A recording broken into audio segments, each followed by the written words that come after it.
Hello viewers, welcome to compete and win. Compete and win চ্যানেলের তরফ থেকে প্রত্যেককে আমরা তোমাদেরকে স্বাগত জানাচ্ছি।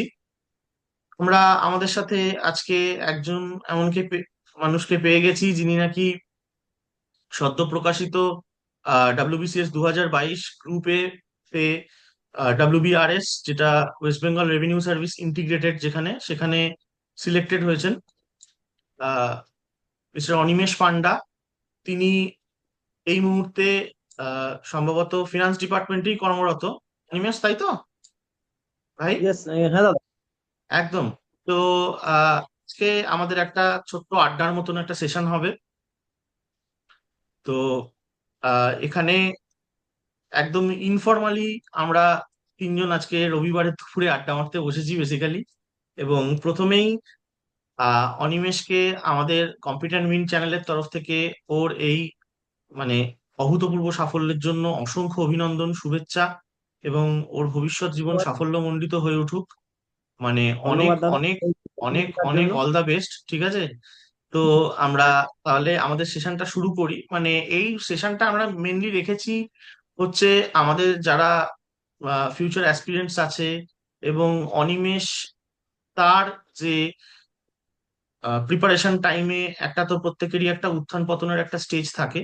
তো সেই সময়টা ও কিভাবে ওভারকাম করেছিল, এবং আহ, বিভিন্ন সাবজেক্টের প্রিপারেশন ওর কিভাবে নিয়েছে, এবং ওর অ্যাপ্রোচটা কি ছিল এই এক্সাম ওরিয়েন্টেড, সেইটা সম্বন্ধে আমরা জানতে চাই এখানে। এখানে আমরা মূলত এই ইনিশিয়েটিভটার মূল লক্ষ্য হচ্ছে আগামী দিনে তোমরা যারা পরীক্ষা দিচ্ছ তারা প্রত্যেকে যাতে আহ, একজন এক্সেম্পলারি সাকসেসফুল ক্যান্ডিডেটকে সামনে থেকে দেখে তোমরা যাতে তার বলা আর কি পথকে তোমরা যদি পাথেয় করে চলতে পারো, তাহলে তোমরাও আগামী দিনে সাফল্যের শিখরে পৌঁছতে পারবে। তো আহ আর কথা না বাড়িয়ে আমি আজকে সেশনটা শুরু করে দিচ্ছি। আচ্ছা, তোমার যে রেজাল্টটা বেরোলো অনিমেষ, সেটা একটা খুব সিগনিফিক্যান্ট একটা দিনে বেরিয়েছে, ঠিক আছে? 5th জুন, বিশ্ব পরিবেশ দিবস, ওয়ার্ল্ড এনভায়রনমেন্ট ডে, ঠিক আছে? তো আহ সেই সুবাদেই জাস্ট আমি জানতে চাইছি যে তোমার ব্যাকগ্রাউন্ড, এবং তুমি কোথা থেকে বিলং করো, বা তোমার হায়ার এডুকেশন, বা তোমার মানে স্কুলিং, এগুলো সম্বন্ধে যদি একটু আমাদের কিছু কথা বলো আর কি। দাদা, আমি অনিমেষ পান্ডা। আমার আমি পশ্চিম মেদিনীপুর জেলার ঘাটাল পশ্চিম মেদিনীপুর জেলার ঘাটাল শহরের একজন বাসিন্দা। আমি এখান থেকেই 2012 সালে ঘাটাল বিদ্যাসাগর হাই স্কুল থেকে মাধ্যমিক পাস করি এবং 2014 সালে সায়েন্স নিয়ে আমি এইচএস পাস করি এবং তারপর ওয়েস্ট বেঙ্গল জয়েন্ট এন্ট্রান্স পরীক্ষার মাধ্যমে আমি ম্যাকাউড ইউনিভার্সিটি থেকে 2019-এ computer science and engineering pass pass out. তারপর থেকে 2019-এর আগস্ট থেকে আমি প্রিপারেশন স্টার্ট করি বিসিএস এর। 2021 আমার ফার্স্ট অ্যাটেম্প্ট ছিল। ওই অ্যাটেম্পটে আমি ডব্লিউবিসিএস গ্রুপে কল পেয়েছিলাম, কিন্তু আনফর্চুনেটলি কিছু মার্কসের জন্য আমার সিলেকশন হয়নি গ্রুপ এতে। আমি গ্রুপ সিতে এসিটিওতে র্যাঙ্ক প্রবাবলি 7 করেছিলাম, আর general rank 18 or something else এরকম কিছু একটা ছিল। আর 2022 আমার সেকেন্ড অ্যাটেম্পট, এখানে আমি গ্রুপেতে সিলেক্টেড হয়েছি as assistant commissioner of revenue. Overall rank 24 and departmental rank 4 হয়েছে। খুবই ভালো। এটা সত্যি অনিমেষকে দেখে শেখার যে আহ খুব কম বয়সে। আচ্ছা, তুমি গ্রাজুয়েশন কবে করেছো বললে? 2019। 19-এ। তো গ্রাজুয়েশনের পর করোনা পিরিয়ডটা যদি আমি একটু বাদও দিই, তো 2021 সম্ভবত অনিমেষের প্রথম অ্যাটেম্প্ট, এবং প্রথম অ্যাটেম্পটেই ও গ্রুপ সি ক্র্যাক করেছে। এবং তারপর 2022-এ গ্রুপে ক্র্যাক করেছে। তো দ্বিতীয়বারেই একটা প্রথমবারেই একটা মানে বিশাল সাফল্য পেয়ে গেছিল, এবং তারপরে একদম মানে পিকে পৌঁছে গেছে, ঠিক আছে?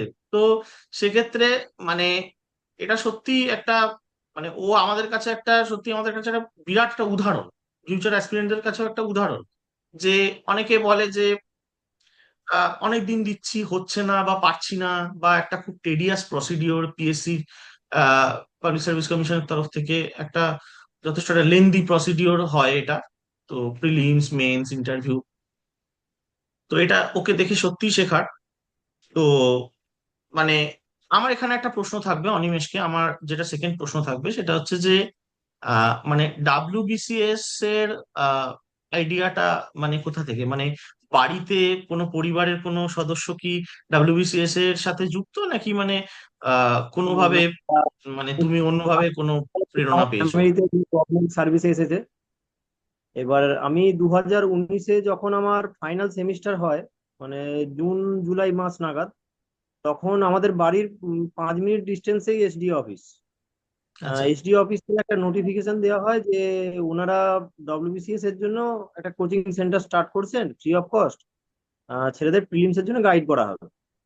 এবার ওখানে আচ্ছা, প্রায় সিক্স আমি একটু ইন্টারাপ্ট করছি, তুমি বলে তুমি ইঞ্জিনিয়ারিং ব্যাকগ্রাউন্ডের স্টুডেন্ট, তাই তো? হ্যাঁ হ্যাঁ ম্যাম, হ্যাঁ দিদি। তো ক্যাম্পাসিং নিশ্চয়ই পেয়েছো, ক্যাম্পাস হ্যাঁ ক্যাম্পাস ক্যাম্পাস প্লেসমেন্ট। টিসিএস এ পেয়েছিলাম, টিসিএস এ পেয়েছিলাম ওকে, কিন্তু আমি জয়েন করি। দেখো এটাও এটাও কিন্তু একটা অ্যাসপিরেশন, মানে আমি অনেককেই চিনি, ইনফ্যাক্ট আমি নিজেও ক্যাম্পাস প্লেসমেন্টে পেয়ে চাকরি করে আবার এসেছি। তো আমার শুনে খুব ভালো লাগলো, আমি খুব রিলেট করলাম যে অনেকেই জিজ্ঞেস করে কেন ডাব্লিউবিসিএস। আমি তো বলতে দাদা, চাচ্ছিলাম আমার ইন্ট্রোডাকশনের হ্যাঁ মধ্যেই হ্যাঁ, একটা নিশ্চয়ই পয়েন্ট। নিশ্চয়ই নিশ্চয়ই, কন্টিনিউ করো শুনি আমরা। এবার নোটিফিকেশনটা যখন আসে তখন আমি আরেকটা ইমেলও পাই যে আমি টিসিএস এ অফার লেটার পাচ্ছি। তখন জাস্ট আমি কোয়ারির জন্য ওই ফর্মটা ভরে দিই এসডি অফিসে। ওখানে প্রায় 600 অ্যাপ্লিকেশন পড়ে, কিন্তু ওকে। আমাদের এসডি অফিসে সিট অ্যারেঞ্জমেন্ট ছিল ওই 100-এর মতো। ওনারা ডিসাইড করেন যে ছেলেদের একটা প্রিলিমিনারি টেস্ট নেওয়া হবে, দেন ইন্টারভিউ, দেন একটা সিলেকশন হবে, যে 100 জনের একটা সিলেকশন হবে, ওদেরও ট্রেন করা হবে। এবার আমি ওই টেস্টে ফার্স্ট হই এখান থেকে। ও, বাহ বাহ বাহ। আমাদের এখানকার তৎকালীন ডিএমডিসি স্যার ছিলেন সুলক প্রামাণিক স্যার। উনি এখন আলিপুরদুয়ারে পোস্টেড, ট্রান্সফার হয়ে গেছেন। উনি আমাকে বলেন, অনিমেষ তোমাকে আমি পার্সোনালি একটা কথা বলছি ইন্টারভিউর সময়, যে তুমি যদি ডেডিকেটেডলি 3 থেকে 4 বছর দিতে পারো, তাহলে তোমার সিলেকশন আমি কনফার্ম করতে পারি, তুমি আসবে আমাদের দিকে। কিন্তু তোমাকে ডেডিকেটেডলি 3 থেকে 4 বছর ফিজে টিকে থাকতে হবে। উনি আমাকে একটা এক্সাম্পল দিয়েছিলেন, দেখো ডব্লিউবিসিএস টা একটা টেস্ট ম্যাচ, তোমাকে এখানে 5 দিন ফিজে টিকে থাকতে হবে। আমি কথাটা শুনে একটু ভয় পেয়ে গিয়েছিলাম। 3 থেকে 4 বছর তো মুখের কথা নয়। তখন আমি বাড়িতে এসে জানাই যে বাবা মাকে যে এরকম ব্যাপার, স্যারেরা এরকম বলছে, আমি কি 3 থেকে 4 বছর এদিকে ট্রাই করতে পারি, বা সেক্ষেত্রে আমি প্রাইভেট জয়েন করব না, আমার ওদিকে ইচ্ছেও নেই, আমি ট্রাই করব গভর্নমেন্টের দিকে একটু আসার ইচ্ছে আছে। বাবা মাও সম্মতি দেয়, আর আমি সেরকম স্টার্ট করি।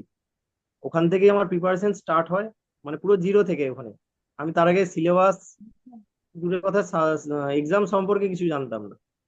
ইন্টারভিউ মানে যে পরীক্ষা হয়েছিল, আমি ওখানে ম্যাথামেটিক্স এর উপর যে কোশ্চেন গুলো ছিল বা ইংলিশ ছিল সেগুলো করে দিয়েছিলাম নলেজ থেকে। আর ইন্টারভিউটা তো আমার ওই গল্পের ছলে ওখানে হয়েছিল। স্যারেরা বললেন তুমি ট্রাই করে একবার দেখো, আর আজকে আচ্ছা। রেজাল্ট।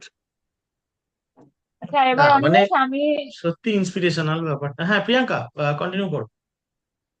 হ্যাঁ তো এবার তুমি তো বললে তুমি একদম স্ক্র্যাচ থেকে শুরু করেছো, মানে কিছু জানতে না, সেই থেকে শুরু করেছো। তো তাহলে কিভাবে প্রিপেয়ার করেছো, স্ট্র্যাটেজি, বই, সেইগুলো যদি আমাদের বন্ধুদের জানাও, যে আমাদের ভিউয়ার্সদের জানাও, কারণ অনেকেই আছে যারা তোমার ভিডিওটি দেখে হয়তো ইন্সপায়ার্ড হয়ে, তুমি যেমন এসডিও স্যারের ভিডিও দেখে বা এসডিও স্যারের সাথে কথা বলে ইন্সপায়ার্ড ফিল করেছো, অনেকে তোমাকে দেখে ইন্সপায়ার্ড হয়ে জয়েন করতে চাইবে এই সার্ভিসটা। তো সেই জন্য আমি চাই তুমি পার্সোনালি তোমার স্ট্র্যাটেজিস, তোমার বই কিভাবে পড়েছো একটু শেয়ার করো আমাদের সাথে। বুক লিস্ট যদি বলি ম্যাডাম, আমার আমার ইতিহাস। ম্যাডাম। আচ্ছা দিদি, বুক লিস্ট কথা যদি বলি, আমার ইতিহাস অপশনাল ছিল। ওকে। সেক্ষেত্রে ইতিহাসের বইটাই আমার সব থেকে বেশি ছিল, মানে বেশি টাইম ধরে আমি ওটাই পড়তাম। ইতিহাস আমি শুরু করেছিলাম জীবন মুখোপাধ্যায় স্যারের বইটা দিয়ে। তারপর অ্যানসিয়েন্ট কোনো পুনন্দ। স্পেসিফিক কোনো স্পেসিফিক রিজন ছিল হিস্ট্রি চুজ করার, যে আমি হিস্ট্রি অপশনাল নেব, এটা কি না, তুমি মানে এরকমই একটা কারণ আহ, আছে। আমি অ্যাটেম্প যখন দিয়েছিলাম, ওটা আমি হুম, ম্যাথমেটিক্স অপশনাল নিয়েছিলাম। আর আচ্ছা। তারপর স্যারের সাথে আলোচনা করে, স্যারেরও ও অপশনাল আচ্ছা। হিস্ট্রি স্যারেরও অপশনাল ও হিস্ট্রি ছিল, আবার স্যারের ইঞ্জিনিয়ারিং ব্যাকগ্রাউন্ড ও wow, মানে একদম রিলেট হয়ে গেছে। রিলেট হয়ে গেছিল। এবার স্যার আমাকে বললেন যে অনিমেষ, আমি তোমাকে নোট রাইটিং গুলো একটু গাইড করতে পারবো, প্লাস উনি করেও ছিলেন, আমি নিজে নোটস রেডি করে ওনাকে দিয়ে চেকও করিয়েছি। উনি আমাকে বাহ, বাহ। অফিসে ডাকতেন, ওনার টাইম ফাঁকা দেখে আমি খাতা নিয়ে যেতাম, উনি চেকও করে দিয়েছে। এরকম ভাবে আমি পুরো নোটস রেডি করি এরকম ইতিহাসে। এরকম একটা মানে আমি জাস্ট ইন্টারাপ্ট করছি, এরকম একটা মানে গাইড আমাদের লাইফে বা জার্নিতে পাওয়া, এটা সত্যি একটা মানে খুব মানে ইয়ের ব্যাপার। মানে তো সত্যি সেক্ষেত্রে সত্যি। আহ না, যিনি আর কি অনিমেষকে গাইড করেছেন, তো মানে অনিমেষের সাফল্যের একটা বিশাল অংশীদার তিনিও 100 বার। একদম একদম, আমি একদম। ওনার কাছে মানে ওনারই এরকম আমার একজনের সান্নিধ্য ওনারই পাওয়াটাও, এরকম মানুষের এরকম সত্যি একজনের সান্নিধ্য সান্নিধ্য পাওয়াটাও একটা বড় ব্যাপার। পাওয়াটাও একটা বিশাল বড় একদম সেক্ষেত্রে অনিমেষ ব্যাপার। একটু অনিমেষ বেশ লাকি আর কি। হ্যাঁ, একদম এটাই একদম আমি শিওর, আমি ওইটা মনে মানে করি। আমি হার্ড ওয়ার্ক। শুরুতে ছিলাম আমার মেন্টার। হ্যাঁ, মানে আচ্ছা। তোমার হার্ড ওয়ার্ক আর লাক দুটোই একসাথে চলেছে, সাইড বাই সাইড পুরো। হ্যাঁ, তারপর শুনি তোমার স্টোরিটা, আমরা জানতে চাই যে তুমি হিস্ট্রি অপশনালে জীবন মুখোপাধ্যায়ের বই ফলো করেছিলে, তো বাকি আমি ওটা দিয়ে পড়ছিলাম। তারপর অ্যানসিয়েন্টের জন্য আমি সেই সময় পুনম দালাল দাহিয়া ম্যাডামের বইটা কিনেছিলাম। হুম, পরবর্তীকালে মেডিয়াভেল আর মডার্ন দুটোই ম্যাডামের বইটা বেরোয়, পুনম দালাল দাহিয়া, ওই দুটো আমি কিনেছিলাম। সাথে মডার্ন ইন্ডিয়া আমি ওটাই করতাম। আর মডার্ন ইন্ডিয়া বলছি, মেডিয়াভেলটা ওটাই করতাম। মডার্ন ইন্ডিয়ার জন্য আমি আলাদাভাবে আহ, সোনিয়া বানসালের বইটা আমি সোনাল পড়িয়েছিলাম। ভান্সাল কথা। আহ, হ্যাঁ, ভান্সালের বই। বানসালের বইটা সোনালী পড়েছিলাম। বানসাল, সোনালী বানসাল। সোনালি ভান্সাল। হ্যাঁ, সোনালী এরকম। বানসালের বই পড়েছিলাম। আর বাংলা ভার্সনের অপশনালের জন্য আমি অতুল চন্দ্র রায় স্যারের বই 3টে ভার্সনই ফলো করেছি। আর ওয়ার্ল্ড হিস্ট্রির জন্য জীবন মুখোপাধ্যায় স্যারের বইটা, এটা ইতিহাসের মেটেরিয়াল। আর ভূগোল কার্তিক চন্দ্র মন্ডলী আমি বরাবর ফলো করতাম। তার সাথে আমি লাস্টের দিকে মানে 2021-এর মেন্স অনওয়ার্ডস, ওই টাইম থেকে আমি অরবিন্দ কুমারের পেরিয়ার পাবলিকেশনের যে জিওগ্রাফির বইটা আছে, ওটা ফলো করেছিলাম। ওটাও বেশ কার্তিক চন্দ্র মন্ডল স্যারের বইয়ের মতনই বেশ কম্প্যাক্ট, ডেটা ওরিয়েন্টেড, হুম, যেটা হুম, মেন্সে আমার হেল্পফুল লেগেছিল। হুম, আর পলিটির জন্য আমি পড়েছিলাম ইয়ের বইটা, লক্ষ্মীকান্ত। হুম, ইকোনমিক্স নিতিন সিংহানিয়া স্যারের বইটা।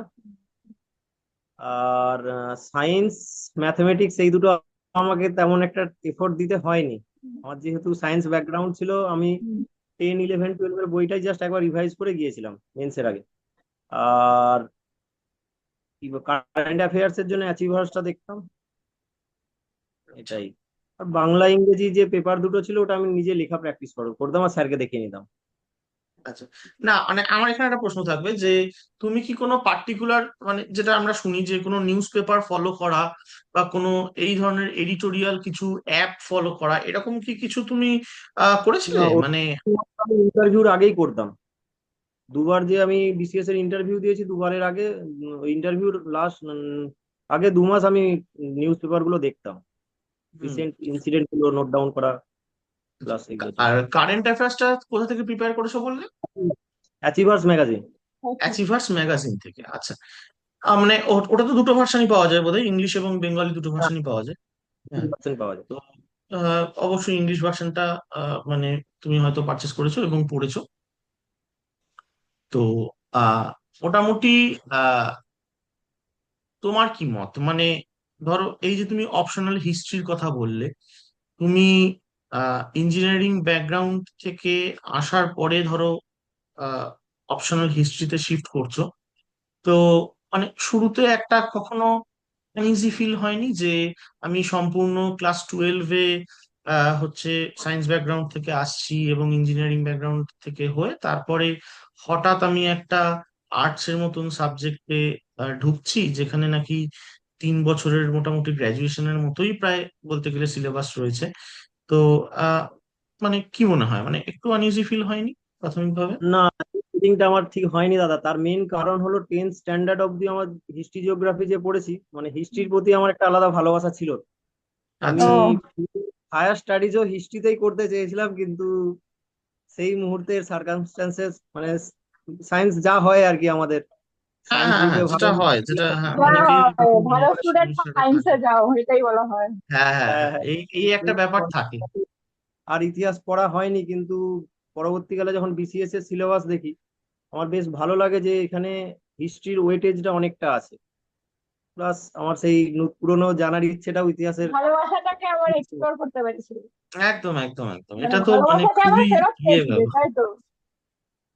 না মানে কিছুদিন মানে কিছু বছর আগেও মানে একটা ট্রেন্ড দেখা যাচ্ছিল যে যারা হচ্ছে তোমার গ্র্যাজুয়েশনের যে সাবজেক্ট সেটাকে যদি পার্সু করে, আহ, সেক্ষেত্রে তার আহ, যেহেতু সে 3 বছর পড়ে এসছে সাবজেক্টটা, তো সেক্ষেত্রে তার এফর্টটা কম লাগছে একদম।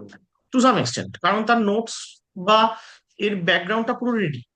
তো সেই সুবিধাটা হয়তো একটা নতুন সাবজেক্ট হিসাবে সে আমি মানে ধরো আমি বললাম যে আমি নিজে যদি ধরো সায়েন্স ব্যাকগ্রাউন্ডের স্টুডেন্ট হই এবং আমি আহ, মানে এরকম যদি ভাবি যে আমি অ্যানথ্রোপোলজি অপশনাল নেব বা সাইকোলজি অপশনাল নেব বা হিস্ট্রি অপশনাল নেব, তো সেক্ষেত্রে আমাকে সম্পূর্ণ নতুন করে জিনিসটা বিল্ড আপ করতে হবে। ঠিক আছে, তো এই জায়গাটা কোনো জায়গায় তোমার খুব মানে চ্যালেঞ্জিং মনে হয়নি আর কি, নাকি? না, এই পয়েন্টটা হয় সেরকম মনে হয়নি। তার মেইন কারণ হলো হিস্ট্রি আমাদের প্রিলিমসে 50 নাম্বার, মেন্সে 100 নাম্বার করতেই হয়, মানে আমার 200 নাম্বার করতে হচ্ছেই। সেক্ষেত্রে যদি আমি আরেকটু এফোর্ট দিয়ে ওটার উপরে করতে পারি, আমার ওই 150 নাম্বারও রেডি হয়ে গেল। তার সাথে একটা 400 নাম্বারের আরো দুটো পেপার আমার রেডি হয়ে যাবে। শুধু আমাকে 100 বার। আলাদা করে পড়তে হচ্ছে ওয়ার্ল্ড হিস্ট্রিটা। তাও আচ্ছা। ওয়ার্ল্ড হিস্ট্রিটা আমাদের খুব বেশিও পড়তে হয় না। আমার যেটা আমি স্ট্র্যাটেজিক্যালি যেটা করেছিলাম, আপনি যদি ওয়ার্ল্ড হিস্ট্রি থেকে গোটা 25-30 কোশ্চেন সিলেক্ট করে নেন, তার মধ্যে থেকে কিন্তু কমন পাওয়া যায় ইতিহাসে। ঠিক ঠিক ঠিক। তো একটা আমার এই জিনিসটা বেশ ইন্টারেস্টিং লেগেছিল যে আমি অল্প এফোর্টেই আমার ইতিহাসটা রেডি হয়ে যেতে পারে। একদম একদম একদম। আচ্ছা, এবার আমাকে বলো, তুমি তোমার প্রিপারেশন পিরিয়ডটা কেমন এনজয় করেছো? এই যে টাইমটা গেছে, মানে 2019-তে গ্রাজুয়েশন পাশ করা, আর কমার্শিয়াল ট্যাক্স ডিপার্টমেন্টে হয়তো তুমি গত বছর জয়েন করেছো 24-এ, তার মানে দীর্ঘ 5 বছর যেই টাইমটা তুমি প্রিপেয়ার করেছো, তখন তোমার আপস এন্ড ডাউন প্রিপারেশনে ছিল। সেই সময় নিজেকে কিভাবে মোটিভেটেড রাখতে, বা কিভাবে মনে হতো না আমি যাই হয়ে যাক আমি হাল ছাড়বো না, এই দেখো, ফেজটা যদি তুমি একটু মানে আমি ভিউয়ার্সদের এখানে সঙ্গে একটু শেয়ার করো। ইন্টারাপ্ট করছি প্রিয়াঙ্কা তোমাকে। সেটা হচ্ছে যে এই মানে সত্যি কথা বলতে কি 19 পরবর্তী যারা ডাব্লিউবিসিএস পরীক্ষায় বসেছে, হ্যাঁ মানে তাদের তাদের পার্সিভারেন্স নিয়ে, হ্যাঁ, আমার নতুন করে কিছু বলার নেই, ইনক্লুডিং প্রিয়াঙ্কা। প্রিয়াঙ্কাও 2020 ব্যাচ। কারণ মানে তোমরা সত্যি কথা বলতে কি আহ এমন একটা সময় দিয়ে পেরিয়েছো যে সময়টায় জনতা কারফিউ, লকডাউন থেকে শুরু করে মানে এমন একটা ফার্স্ট অবস্থা, ওয়েভ, সেকেন্ড ওয়েভ, ভ্যাকসিনেশন সব দেখে নিয়েছি জীবনে আমরা। মানে ভয়ঙ্কর অবস্থা। ঠিক আছে, মানে প্যান্ডেমিক সেই অর্থে আমরা বইতে পড়েছি। আমরা যখন ছোট ছিলাম বইতে পড়েছি, কলেরাতে গ্রাম উজাড় হয়ে যাচ্ছে, হ্যাঁ, টাইফয়েডে মানে প্রচুর মানুষ মারা যাচ্ছে, হ্যাঁ, কিন্তু মহামারী অ্যাকচুয়াল যে কি জিনিস, ঠিক আছে, সেটা আমরা নিজের চোখে দেখিনি কখন। তো 2020-তে সেইটাও আমরা এক্সপিরিয়েন্স শিখে করেছি, নিয়ে এবং সেই সময় এমন একটা মানে সিচুয়েশন তৈরি হয়েছিল যে আহ কোথায় যাব বা আগামী দিনে আমার ভবিষ্যৎ কি হবে সেটা আমরা ডিসাইড করতে পারছিলাম না। আমি আমার নিজের কথা বলি, আমি ডাব্লিউবিসিএস 2019 ব্যাচ। তো ইভেন আমি 2019 ব্যাচে মানে যেহেতু কোভিড পিরিয়ডে আমি যেহেতু ইন্টারভিউ দিয়েছি, তো আমার ইন্টারভিউ কিন্তু পুরোপুরি অনলাইনে হয়েছিল। ঠিক আছে, সেটা হয়তো প্রিয়াঙ্কা তুমি বোধহয় ফেস করেছো কি? না, আমি অফলাইন ইন্টারভিউ দিয়েছি। অফলাইন ইন্টারভিউ ফেস পুরীতে করছো। অফলাইন হয়েছিল। তো সেইখানে দাঁড়িয়ে পরীক্ষা কবে হবে, কারণ আমি আমি যতদূর জানি যে 2020 পরীক্ষাই সম্ভবত হয়েছে 2021 শেষ দিকে। হ্যাঁ। অবশ্যই একটা লজিস্টিক্স চ্যালেঞ্জ একটা মারাত্মক লেভেলের ছিল। তো সেখানে দাঁড়িয়ে নিজেকে মোটিভেট রেখেছো এতদিন ধরে, এবং একটা মানে মাটি কামড়ে পড়ে থাকার মতো একটা নেভার সে ডাই অ্যাটিটিউড, ঠিক আছে? তো মানে এটা মানে এই এনার্জিটা কোথা থেকে পেলে, এই মোটিভেশনটা কিভাবে ধরে রাখলে? না, 2019-20 যখন প্যান্ডেমিক মানে লকডাউন হচ্ছে, তখন তুমি যেরকম বললে, আমারও ঠিক সেম ফিলিংই হয়েছে যে বাড়িতে বসে আছি, কোনো রিক্রুটিং প্রসেস হচ্ছে না, পরীক্ষাও হচ্ছে না, কবে হবে, চাকরিটাও জয়েন করলাম না প্রাইভেটে, এদিকে ফাইন্যান্সিয়াল অবস্থাও খারাপ হচ্ছে, এইভাবে কতদিন চলা যাবে? তখন আমি যেটা চ্যালেঞ্জিং হিসেবে নিয়েছিলাম, 2020 যে মেন্স প্রিলিমসটা হয়েছিল, মানে তখন যেহেতু আমার প্রিপারেশন ঠিক রেডি হয়নি পরীক্ষার আগে, 20 আগে, আমি ওটা স্কিপ করেছি। স্কিপ করলেও আমি যেটা আচ্ছা। নিজের কাছে চ্যালেঞ্জিং নিয়েছিলাম, যে মেন্সটা, এই প্রিলিমসটা যেহেতু আমি দিইনি, মেন্সের আগে আমি মেন্সের মতো সিলেবাসটা রেডি করব, আর ওই মেন্সের কোশ্চেন গুলো যারা দেবে তাদের থেকে কালেক্ট করে আমি নিজের বাড়িতে বসে টেস্ট দেবো। হুম। টেস্ট দিয়ে আমি পিএসসির যে অ্যান্সার কি বেরিয়েছিল তার সাথে চেক করেছিলাম যে আমার কত আসে, সে আর হুম। কাট অফ কত যায়, মানে আমার প্রিপারেশনটা কতটা নিচে আছে বা কতটা কতটা উপরে। কাটা? এই করোনার এই পিরিয়ডটা কিন্তু আমার এই স্ট্র্যাটেজিতে বেশ ইমপ্রুভ করেছিল আমার প্রিপারেশনটা, যে কারণে আমার দু হাজার একদম, একুশে ভালোই হয়েছিল। একদম। যেটা মানে আমি একটু অনিমেষকে ইন্টারাপ্ট করছি। তো যেটা মানে এর থেকে যেটা আমরা শিখতে পারি সেটা হচ্ছে এটাই যে দেখো, যে কোনো জিনিস মানে যে কোনো সিচুয়েশন, সেটা খারাপ হতে পারে, ভালো হতে পারে, বা খারাপ সিচুয়েশনটাকে আমরা দেখতে হবে যে সেটাকে আমরা কিভাবে আমাদের স্ট্রেংথ করে কাজে লাগাতে পারি। হুম। একদম। এখানেই অপটিমিজম এবং একদম। পেসিমিজমের একটা জায়গা, ঠিক আছে? যে আহ, যার আইডিওলজিটা পেসিমিস্টিক, সে কিন্তু এই সময়টা দূর কি হবে কেন হবে বলে সময়টা কাটিয়ে দেবে। কিন্তু যারা অপটিমিস্টিক তারা কিন্তু এই সময়টাকে ইউটিলাইজ করে আগামী দিনে এগিয়ে যাবে, এবং এই সময়টাকে মানে একটা পজিটিভ মাইন্ডসেটে দেখবে যে এই সময়টা আমি আরো বেশি করে প্র্যাকটিস করে আরো বেশি মানে এই যে সময়টা পেয়েছি এই সময়টাকে আমি ইউটিলাইজ করি, ঠিক আছে? কারণ পরীক্ষা একজনের জন্য হচ্ছে না তা নয়, মানে সবার জন্যই হচ্ছে না, প্রত্যেকেই কিন্তু পরিস্থিতিটা শিকার। তো সেইখানে দাঁড়িয়ে একটা পজিটিভ মাইন্ডসেট রাখাটা সত্যি মানে একটা প্রশংসাযোগ্য ব্যাপার, এবং যেটা অনিমেষ করেছে বলে আজকে হয়তো অনিমেষের সাথে এই আজকে সম্ভবত 8ই জুন 2025-এ দাঁড়িয়ে দুপুরবেলা আমরা আড্ডা দিতে পারছি একটা। একদম। তো আরেকটা প্রশ্ন আমি করব, সেটা হচ্ছে যে যেটা দেখতে পাওয়া যায় যে অনেক ক্ষেত্রে কি হয়, অনেকে অনেকগুলো পরীক্ষার প্রিপারেশন একসাথে নেয়। কারণ এটা খুব স্বাভাবিক ব্যাপার যে পাবলিক সার্ভিস কমিশনের যে ডাব্লিউবিসিএস যে পরীক্ষাটা, এটা একটা টেডিয়াস প্রসিডিওর, লেন্দি প্রসিডিওর, কোনো সন্দেহই নেই সেই বিষয় নিয়ে। একটা যথেষ্ট একটা পার্সিভারেন্স রাখতে হয়, এবং কোথাও গিয়ে আমার মনে হয় পাবলিক সার্ভিস কমিশন এইটার মাধ্যমে পরীক্ষার্থীদের যে মানসিকতা, যে মেটেল, সেটাও বোধহয় চেক করে নেয় পাবলিক সার্ভিস কমিশন তার নিজস্ব কাজ পরীক্ষা করার পদ্ধতি। ধৈর্যটা চেক করে নেয়। আমরা তো একদমই তাই। এটা প্রত্যেকেই কাজ করি এটা ওই একদম, একদম। এটা পাবলিক মার্কসের সার্ভিস কমিশনের প্রেশারটা নিতে পারবো এটা কিনা পাবলিক এইটা সার্ভিস কমিশনের তরফ থেকে একটা মানে তাদের একটা ধৈর্য পরীক্ষাও তুমি টেস্টিং পাওয়ার, বলতে হ্যাঁ। পারো, ঠিক আছে? তারাও এটা করে। তো কারণ জিনিসপত্র না, এদের চাকরি দিলে করতে পারবে কিনা সেটা ওই প্রিপারেশন ফেজ থেকেই স্টার্ট হয়ে যায়। সেটা মানে প্রেপারেশন এখানে ফেজ আমি থেকেই, হ্যাঁ। একটা খুব মানে সিমিলার মানে সিনোলজি টানতে চাইবো। অনেকেই হয়তো দেখেছো, তুমিও হয়তো অনিমেষ দেখেছো, অ্যাসপিরেন্ট বলে একটা সিরিজ আসতো টিভিএস এ, দেখেছো কি হুম। অ্যাসপিরেন্ট সিরিজটা? ওখানে সন্দীপ ভাইয়ার ক্যারেক্টার अभिलाष के ওই ছাদে দাঁড়িয়ে একটা কথা বলে যে लवासना की प्रिपरेशन, आईएएस बनने का प्रिपरेशन लवासना में सिर्फ ट्रेनिंग नहीं होती है, उसकी ट्रेनिंग तो शुरू होती है जब से हम प्रिपेयर करना शुरू करते हैं। মানে তোমার ট্রেনিংটা কিন্তু অনেক আগে থেকেই শুরু হয়ে গেছে। তো I just like to tell it that এটাই প্রিপারেশন। পার্সেন্টেজও তার সাথেই বিল্ড হওয়া শুরু হয়ে যায়। একদম। আরেকটা যেটা ব্যাপার সেটা হচ্ছে যে তুমি কি অনেকগুলো এক্সামের প্রিপারেশন একসাথে নিয়েছো কি? না, সেটা না, হয়তো আমি নাও নি। মিসলেনিয়াস ছিলাম, মিসলেনিয়াস 2019টা আমি সিলেক্টেড হয়েছিলাম ইন্টারভিউর আচ্ছা। জন্য, কিন্তু ইন্টারভিউতে আমি ডিভিতে আটকে যাই ডকুমেন্ট ভেরিফিকেশনের সময়, কারণ আমার ওটা যখন ফর্ম ফিল আপ হয় তার 6 দিন পরে আমার গ্র্যাজুয়েশনের রেজাল্ট বেরিয়েছিল, যেহেতু ফর্ম ফিল আপের সময় আমি গ্র্যাজুয়েট ছিলাম না, ওনারা রিজেক্ট করে দেন। ওকে। পরবর্তীকালে আমি এসএসসি, এমটিএস বা সিজিএল এগুলোও দিতাম, মানে প্রত্যেকটা পরীক্ষায় ফাইনাল রাউন্ডে এসে বাদ হয়ে যেত বা এরকম টাইপের, হচ্ছে না হচ্ছে না করতে করতে লাস্ট বিসিএস হয়েছে একটা। একদম, একদম। তো তো একটা মানে না, মানে যা হয়েছে ছপ্পর ফাড়কে, जो हुआ একদম মানে ছপ্পর ফাড়কে। সত্যি তাই, মানে যা হয়েছে, মানে সবকিছুই ভালোর জন্য হয়।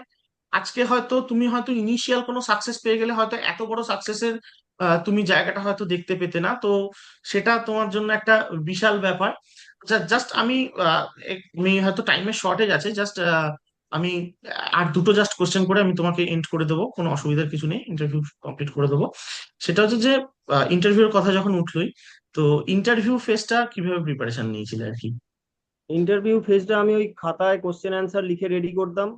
স্যার কোশ্চেন আমাকে বলে দিতেন, সেই কোশ্চেনগুলো আমি নিজের মতো রেডি করতাম, স্যারকে দিয়ে খাতাও চেক করিয়েছি।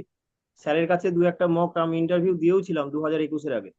22-এ যেহেতু অফিস যেতে হতো, টাইম করে ওঠা হয়নি স্যারের সাথে দেখা করা, কিন্তু অনলাইনে কথা হতো, দু একটা মক দিয়েছিলাম স্যারের কাছে। মানে ইন্টারভিউ এর প্রেশারটা যে মানে অনেকে হয় না যে ভয় পেয়ে যায় একটা গিয়ে, মানে এতজন আহ, ভালোই ছিল, মানুষ কারণ সামনে বসে আছেন। হ্যাঁ, মানে হ্যাঁ, অফলাইন ইন্টারভিউতে যেটা হয় যে আমার সামনে যে এতজন মানে সিনিয়র অফিসাররা আমার ইন্টারভিউ নিচ্ছে, আমার একটা ভয় কাজ করে, সেইটা কখনো মানে মনে হয়নি আর কি? না না, সে তো হবেই দাদা। 21-এ ভালো রকম হয়েছিল, কিন্তু ইন্টারভিউর প্যানেল হয়তো বুঝতে পেরেছিল, তারা যে কোঅর্ডিনেটটা ছিল, সেই জন্য মনে হয়নি। কিন্তু 22-এ অতটা প্রেসার ছিল না, কিন্তু ওনারা ভালো রকমই চাপাচাপি করেছিলেন ইন্টারভিউতে। যাই হোক, আধ ঘন্টার ব্যাপার, সামলে নিয়েছিলাম কোনোভাবে। আচ্ছা আচ্ছা। আচ্ছা, বলছি অ্যাডভান্স ম্যাথের জায়গাটা মানে যেটা আমরা দেখতে পাচ্ছি লাস্ট ক বছরে খুব আর কি বেশি বেশি করে কোশ্চেন দেওয়া হচ্ছে, তো অ্যাডভান্স ম্যাথের জায়গাটা কি না দাদা, ওই জায়গাটা বই? আমার তেমন একটা প্রিপারেশন নিতে হয়নি, কারণ ওই জায়গাটা যেহেতু আমার ইঞ্জিনিয়ারিং ব্যাকগ্রাউন্ড, ওই জায়গাটা আমার বরাবরই স্ট্রেংথ। মানে আমি 2021, 22, 23 তিনবার যে মেন্স দিয়েছি, তিনবারই আমার 180 অ্যারাউন্ড স্কোর ছিল আউট অফ 200। বাপরে বাপ, বাপরে বাপ, লাস্ট যথেষ্ট দু ভালো, হাজার তেইশটায় যথেষ্ট ভালো। আরো ভালো হয়েছে, 189 হয়েছে ম্যাক্সিমাম।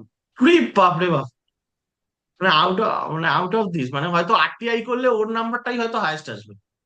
না, এটা নিয়ে একটা আলাদা দিন আমরা বসবো, যে কি করে ওয়ান এইটি একদম নাইন একদম, পেয়েছে, আমরা এটা আলাদা দিনে আমাদের বসবো ইতিহাস। একটা। আচ্ছা, আজকে লাস্ট সবাই কোশ্চেন। মিলে পরে বসবো। একদম একদম। শিওর। আজকের লাস্ট কোশ্চেন আমার অনিমেষের প্রতি থাকবে। আগামী দিনের যারা অ্যাসপিরেন্ট, যারা আমাদের যারা মানে উত্তরসূরি, যারা ছোট ছোট ভাই বোন আছে, তাদের প্রতি যদি কিছু বলো আর কি, তারাও একটু মোটিভেটেড ফিল করুক তোমার কাছ থেকে। আগামী ফিউচার অ্যাসপিরেন্টদের আমি এটাই বলতে চাইবো যে মোটিভেটেড ভাবে, মানে একটা জায়গায় ফোকাস রেখে পড়াশোনাটা চালিয়ে যেতে হবে। দেখুন, এখনো আমাদের সময় করোনা মহামারীর সময় যেমন অবস্থা হয়েছিল, পরীক্ষা হচ্ছে না বা ডিলে হচ্ছে, এখনো সেম সিচুয়েশন। একদম। ওদেরও উচিত এই জায়গাটা ফোকাস থেকে প্রিভিয়াস ইয়ার, দরকার হলে প্রিভিয়াস ইয়ার্স গুলোর প্রশ্ন সলভ করে নিজেদেরকে তৈরি রাখা, যখন পরীক্ষাটা হবে তখন যেন আমাদের খালি হাতে ঘুরে আসতে না হয়। একদমই একটা তাই, একটা যেন ক্লিয়ার হয়ে যায় বিষয়টা। একদম। সব থেকে বড় কথা হচ্ছে সামনে মিসলেনিয়াস পরীক্ষা রয়েছে, ক্লার্কশিপ রয়েছে, আইডিও রয়েছে, এবং মোটর ভেহিকেল ইন্সপেক্টর, অনেকগুলো কিন্তু এক্সামিনেশনের নোটিফিকেশন, ইন্ডিকেটিভ অ্যাডভার্টাইজমেন্ট অলরেডি এসে গেছে। এবং এই ওবিসির যে একটা জট ছিল সেটাও সম্ভবত কেটে যাবে। তো তারপর মোটামুটি ফ্রি ফ্লোয়িং হয়ে যাবে পরীক্ষাগুলো। তো আমাদের তরফ থেকে অনিমেষকে ওর ভবিষ্যতের কর্মজীবনের প্রতি অসংখ্য শুভেচ্ছা। খুব ভালো থাকো, আমাদের রাজ্যের রাজস্ব বাড়াও, ঠিক আছে, রেভিনিউ ডিপার্টমেন্টে খুব ভালোভাবে কাজ করো, ঠিক আছে। ভবিষ্যতে অ্যাসিস্ট্যান্ট কমিশনার হিসেবে তোমাকে দেখতে চাই, এবং আহ অবশ্যই তুমি এখনই সেটা হয়ে গেছো। এবং প্রবেশন পিরিয়ডের সময় যোগাযোগ রেখো, এবং মানে আহ অবশ্যই তুমি এখন আমাদের সিনিয়র হয়ে গেলে প্রত্যেকে, ঠিক আছে। তো কম্পিটেন্ট উইনের চ্যানেলের তরফ থেকে আপনার মানে তোমার ভবিষ্যৎ জীবনের জন্য অনেক শুভেচ্ছা জানাই। এবং আমার মনে হয় যে অনিমেষ পান্ডা স্যারের কথা শুনে তোমরাও যথেষ্ট উদ্বুদ্ধ হয়েছো। তো ঠিক আছে। আমরা এখানেই আমাদের সেশনটা ক্লোজ করছি। আর যাওয়ার যাওয়ার সময় জাস্ট একটা কথা বলে দিচ্ছি, আমাদের অলরেডি আমাদের মিসলেনিয়াসের একটা ব্যাচ চলছে কম্পিটেন্ট উইনের তরফ থেকে। তোমরা যদি চাও তো সেখানে তোমরা এনরোল করতে পারো, ঠিক আছে। আগামী সম্ভবত এই মাসেই সম্ভবত রেজাল্ট বেরোতে পারে মিসলেনিয়াসের, এবং তারপর তার মানে মেন্সের জন্য আমাদের ব্যাচ চলছে। তো তোমরা সেটার জন্য অ্যাডমিশন নিতে পারো, ডিটেলস আমরা দিয়ে দেবো। ঠিক আছে, চলো তাহলে এখানেই আমরা কমপ্লিট করলাম। ঠিক আছে।